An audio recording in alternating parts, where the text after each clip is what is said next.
ओम शांति। आज है 12 सितंबर 2020 की साकार मुरली। पहले सुनते हैं मुरली की मुख्य पॉइंट्स। बाबा ने कहा, पुरानी दुनिया से दिल लगाना माना जहन्नुम में जाना। बाप आकर दोजक से बचाते हैं तो फिर भी मुंह दोजक तरफ क्यों करते हो। यह पढ़ाई तुम जितनी पढ़ेंगे व्यर्थ नहीं जाएगी। हाँ, श्रीमत पर ना चल कुछ उल्टा चल पड़ते हैं तो कल्प कल्पांतर का बहुत घाटा पड़ जाता है। अमृत पीते पीते विष खा लेते हैं तो 100 गुना काले बन जाते हैं, हड्डी हड्डी टूट जाती है। उनको कभी यह ज्ञान हजम नहीं होगा, जो सुनेगा वह बदहाजमा हो जाएगा। फिर मुख से किसको कह ना सके कि भगवानुवाच काम महाशत्रु है, अंदर खाएगा ना। बाबा ने कहा, बूढ़ी माताओं को भी सिखलाकर तैयार करना चाहिए जो प्रदर्शनी में कुछ समझा सके। बूढ़ियां बैठकर प्रदर्शनी पर समझाएं तब नाम बाला हो। एक दूसरे से मत नहीं मिलती तो थोड़ी थोड़ी बात में बच्चे झट बिगड़ जाते हैं, रूठ जाते हैं। बाबा ने कहा, अब तुम भारत को स्वर्ग बना रहे हो श्रीमत पर, परंतु वह हिम्मत व संगठन होना चाहिए। और लास्ट में बाबा ने कहा, मैं तुमको ऐसा लक्ष्मी नारायण बनाता हूँ, लेकिन तुम्हारे में भी बहुत थोड़े हैं जिनको यह नारायणी नशा रहता है। ऐसे थोड़े ही कहना चाहिए कि हम तो राम सीता बनेंगे। तुम्हारी एम ऑब्जेक्ट ही है नर से नारायण बनना, तो वह हिम्मत दिखानी चाहिए ना। अब सुनते हैं महावाक्यों को विस्तार से। मुरली का सार। मीठे बच्चे, सदा यही स्मृति रहे कि हम श्रीमत पर अपनी सतयुगी राजधानी स्थापन कर रहे हैं तो अपार खुशी रहेगी। प्रश्न, यह ज्ञान का भोजन किन बच्चों को हजम नहीं हो सकता है? उत्तर, जो भूलें करके छी छी पतित बनकर फिर क्लास में आकर बैठते हैं, उन्हें ज्ञान हजम नहीं हो सकता। वह मुख से कभी भी नहीं कह सकते कि भगवानुवाच काम महाशत्रु है।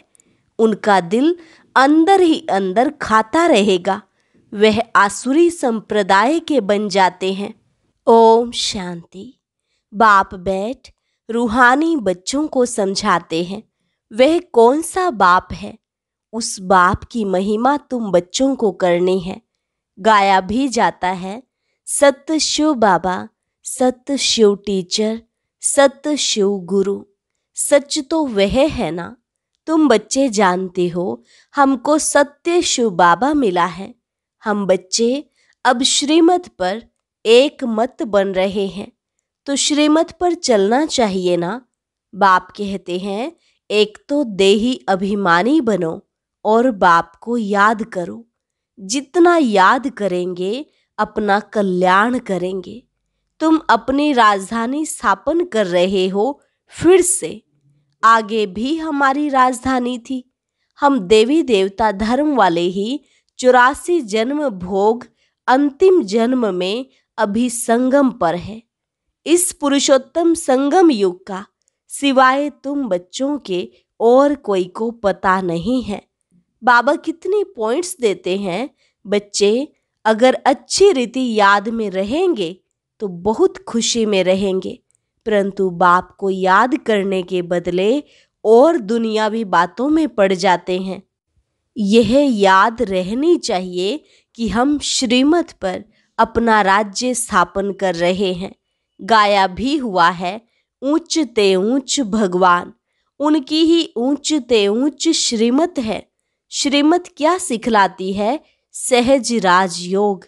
राजाई के लिए पढ़ा रहे हैं। अपने बाप के द्वारा सृष्टि के आदि मध्य अंत को जानकर फिर दैवी गुण भी धारण करने हैं। बाप का कभी सामना नहीं करना चाहिए। बहुत बच्चे अपने को सर्विसेबल समझ अहंकार में आ जाते हैं। ऐसे बहुत होते हैं। फिर कहाँ कहाँ हार खा लेते हैं तो नशा ही उड़ जाता है। तुम माताएं तो अनपढ़ ही हो, पढ़ी हुई होती तो कमाल कर दिखाती। पुरुषों में फिर भी पढ़े लिखे कुछ हैं। तुम कुमारियों को कितना नाम बाला करना चाहिए। तुमने श्रीमत पर राजाई स्थापन की थी, नारी से लक्ष्मी बनी थी, तो कितना नशा रहना चाहिए। यहाँ तो देखो, पाई पैसे की पढ़ाई में जान कुर्बान कर रहे हैं। अरे, तुम गोरे बनते हो, फिर काले तमो प्रधान से क्यों दिल लगाते हो? इस कब्रिस्तान से दिल नहीं लगानी है। हम तो बाप से वर्षा ले रहे हैं। पुरानी दुनिया से दिल लगाना माना जहन्नुम, नर्क, दोजख में जाना है। बाप आकर दोजख से बचाते हैं, फिर भी मुंह दोजख तरफ क्यों कर देते? तुम्हारी यह पढ़ाई कितनी सहज है, कोई ऋषि मुनि नहीं जानते। ना कोई टीचर, ना कोई ऋषि मुनि समझा सकते हैं। वह तो बाप, टीचर, गुरु भी है। वो गुरु लोग शास्त्र सुनाते हैं, उनको टीचर नहीं कहेंगे। वह कोई ऐसे नहीं कहते कि हम दुनिया की हिस्ट्री ज्योग्राफी सुनाते हैं। वह तो शास्त्रों की बातें ही सुनाएंगे। बाप तुमको शास्त्रों का सार समझाते हैं और फिर वर्ल्ड की हिस्ट्री ज्योग्राफी भी बतलाते हैं। अब यह टीचर अच्छा या वह टीचर अच्छा? उस टीचर से तुम कितना भी पढ़ो, क्या कमाएंगे? सो भी नसीब, पढ़ते पढ़ते कोई एक्सीडेंट हो जाए, मर जाए तो पढ़ाई खत्म। यहाँ तुम यह पढ़ाई जितनी भी पढ़ेंगे वह व्यर्थ जाएगी नहीं। हाँ, श्रीमत पर ना चल कुछ उल्टा चल पड़ते या गटर में जाकर गिर पड़ते तो जितना पढ़ा वह कोई चला नहीं जाता। यह पढ़ाई तो 21 जन्मों के लिए है, परंतु गिरने से कल्प कल्पांतर का घाटा बहुत बहुत पड़ जाता है। बाप कहते हैं, बच्चे काला मुंह नहीं करो। ऐसे बहुत हैं जो काला मुंह करके छीछी बनकर फिर आकर बैठ जाते हैं। उनको कभी यह ज्ञान हजम नहीं होगा, बदहाजमा हो जाता है। जो सुनेगा वह बदहाजमा हो जाएगा। फिर मुख से किसको कह ना सके कि भगवानुवाच का महाशत्रु है, उन पर जीत पानी है। खुद ही जीत नहीं पाते तो औरों को कैसे कहेंगे? अंदर खाएगा ना, उनको कहा जाता है आसुरी संप्रदाय।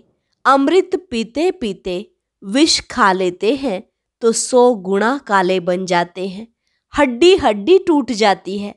बाबा कहते, तुम माताओं का संगठन तो बहुत अच्छा होना चाहिए। एम ऑब्जेक्ट तो सामने है। तुम जानते हो, इन लक्ष्मी नारायण के राज्य में एक देवी देवता धर्म था, एक राज्य, एक भाषा, 100% प्योरिटी, पीस, प्रॉस्पेरिटी थी। उस एक राज्य की ही बाप अभी स्थापना कर रहे हैं। यह है एम ऑब्जेक्ट। 100% पवित्रता, सुख, शांति, संपत्ति की स्थापना अब हो रही है। तुम दिखाते हो विनाश के बाद श्री कृष्ण आ रहा है। क्लियर लिख देना चाहिए। सतयुगी एक ही देवी देवताओं का राज्य, एक भाषा, पवित्रता, सुख, शांति फिर से स्थापन हो रही है। गवर्नमेंट चाहती है ना, स्वर्ग होता ही है सतयुग त्रेता में, परंतु मनुष्य अपने को नरकवासी समझते थोड़े ही हैं। तुम लिख सकते हो, द्वापर कलयुग में सब नरकवासी हैं। अभी तुम संगम युगी हो, आगे तुम भी कलयुगी नरकवासी थे। अब तुम स्वर्गवासी बन रहे हो। भारत को स्वर्ग बना रहे हैं श्रीमत पर, परंतु वह हिम्मत, संगठन होना चाहिए। चक्कर पर जाते हैं तो यह चित्र लक्ष्मी नारायण का ले जाना पड़े। अच्छा है, इसमें लिख दो, आदि सनातन देवी देवता धर्म, सुख शांति का राज्य स्थापन हो रहा है त्रिमूर्ति शिव बाबा की श्रीमत पर। ऐसे ऐसे बड़े बड़े अक्षर में बड़े बड़े चित्र हों। छोटे बच्चे छोटे चित्र पसंद करते हैं। बाबा कहते, अरे चित्र तो जितना बड़ा हो उतना अच्छा। यह लक्ष्मी नारायण का चित्र तो बहुत अच्छा है। इसमें सिर्फ लिखना है एक ही सत्य त्रिमूर्ति शिव बाबा, सत्य त्रिमूर्ति शिव टीचर, सत्य त्रिमूर्ति शिव गुरु। त्रिमूर्ति अक्षर नहीं लिखेंगे तो समझेंगे परमात्मा तो निराकार है, वह टीचर कैसे हो सकता? ज्ञान तो नहीं है ना। लक्ष्मी नारायण का चित्र टीन की सीट पर बनाकर हर एक जगह पर रखना है। यह स्थापना हो रही है। बाप आए हैं ब्रह्मा द्वारा एक धर्म की स्थापना, बाकी सबका विनाश करा देंगे। यह बच्चों को सदैव नशा रहना चाहिए। थोड़ी थोड़ी बात में एक मत नहीं मिलती है तो झट बिगड़ जाते हैं। यह तो होता ही है, कोई किस तरफ कोई किस तरफ, फिर मेजॉरिटी वाले को उठाया जाता है। इसमें रंज होने की बात नहीं। बच्चे रूठ पड़ते हैं, हमारी बात नहीं मानी गई। अरे, इसमें रूठने की क्या बात है? बाप तो सबको रिझाने वाला है। माया ने सबको रुसा दिया है। सब बाप से रूठे हुए हैं। रूठे भी क्या, बाप को जानते ही नहीं। जिस बाप ने स्वर्ग की बादशाही दी उनको जानते ही नहीं। बाप कहते हैं मैं तुम पर उपकार करता हूँ, तुम फिर मुझ पर उपकार करते हो। भारत का हाल देखो क्या है। तुम्हारे में भी बहुत थोड़े हैं जिनको नशा रहता है। यह है नारायणी नशा। ऐसे थोड़े ही कहना चाहिए कि हम तो राम सीता बनेंगे। तुम्हारी एम ऑब्जेक्ट ही है नर से नारायण बनना, तुम फिर राम सीता बनने में खुश हो जाते हो। हिम्मत दिखानी चाहिए ना। पुरानी दुनिया से बिल्कुल दिल नहीं लगानी है।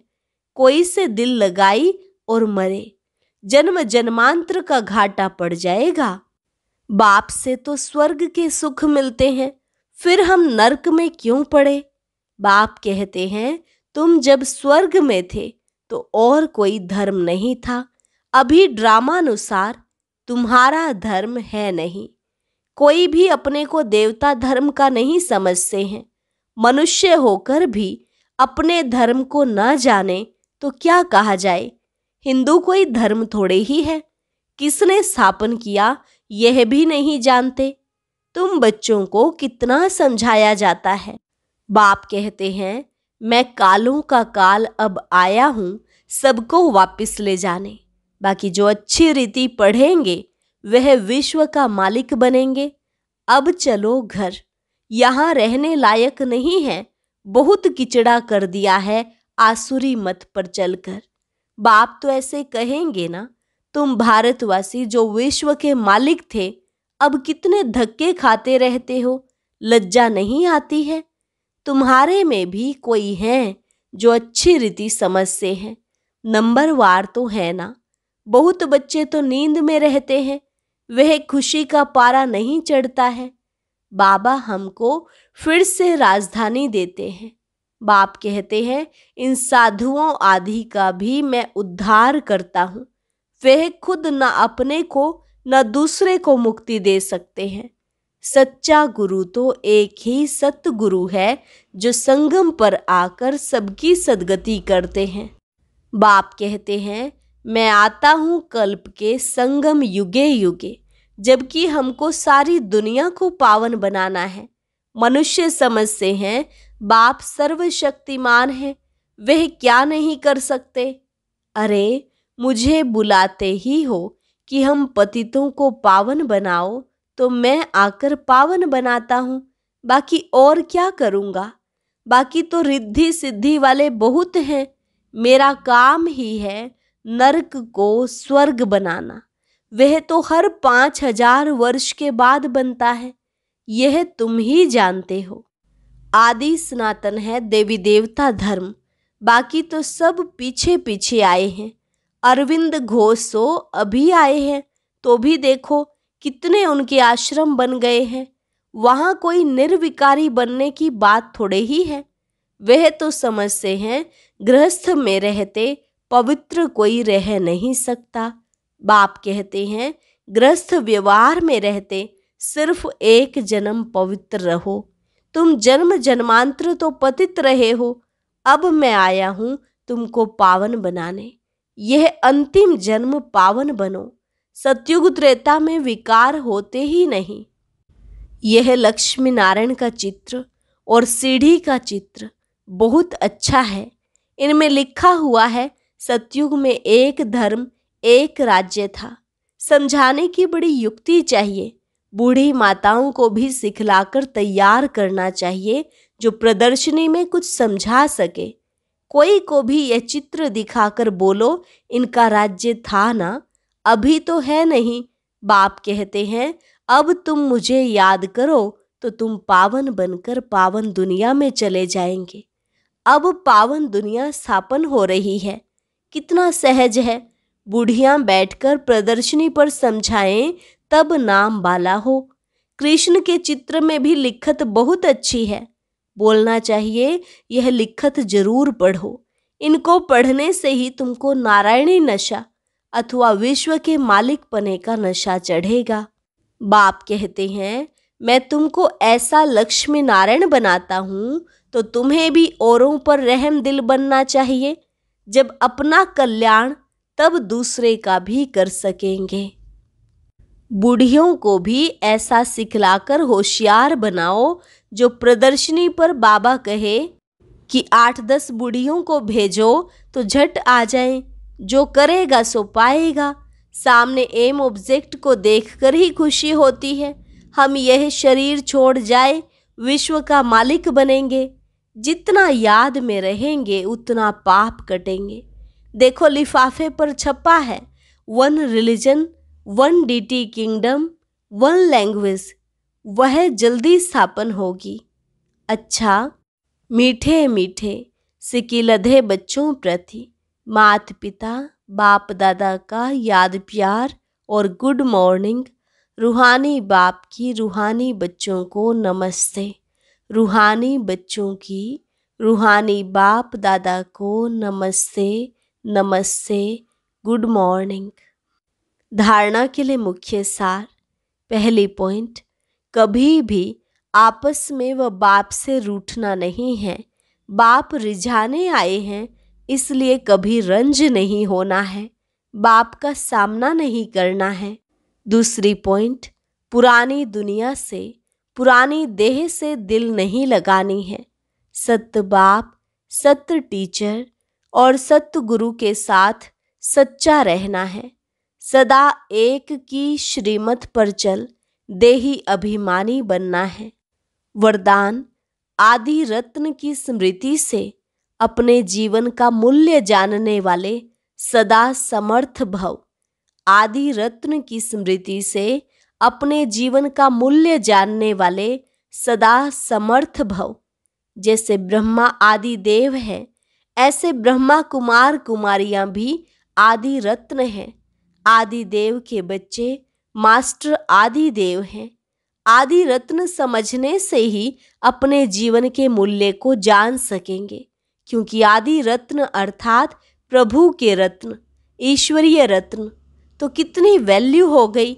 इसलिए सदा अपने को आदि देव के बच्चे मास्टर आदि देव आदि रत्न समझकर हर कार्य करो तो समर्थ भव का वरदान मिल जाएगा। कुछ भी व्यर्थ जा नहीं सकता। स्लोगन, ज्ञानी तू आत्मा वह है जो धोखा खाने से पहले परख कर स्वयं को बचा ले। ज्ञानी तू आत्मा वह है जो धोखा खाने से पहले परख कर स्वयं को बचा ले। अच्छा, ओम शांति। ओम शांति। आज की अव्यक्त मुरली जरूर सुने। उसके लिए ऊपर दिए गए बॉक्स को टच करें।